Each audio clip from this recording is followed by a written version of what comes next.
Dulu viral kisah seorang gadis yang dijuluki Putri Tidur. Hal ini karena gadis tersebut tidur selama 18 hari tanpa bangun sama sekali. Gadis muda itu bernama Siti Raisa Miranda alias Echa. Kisah Echa yang berasal dari Banjarmasin, Kalimantan Selatan ini ramai jadi perbincangan pada tahun 2017 lalu. Kala itu Echa baru berusia 16 tahun. Kini, setelah 8 tahun berlalu, Echa kembali menguak kisahnya kepada publik yang mungkin tak banyak mengetahui rincian kasusnya.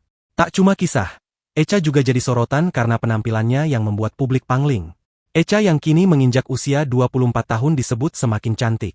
Dalam akun TikToknya, Echa kerap membuat konten yang merekam dirinya sembari memamerkan bakat. Echa diketahui mahir bermain gitar, skateboard dan menari. Melihat penampilan Echa yang kini semakin mempesona, netizen ramai memujinya. Selain penampilan, Echa juga jadi sorotan lantaran kisah hidupnya yang langka.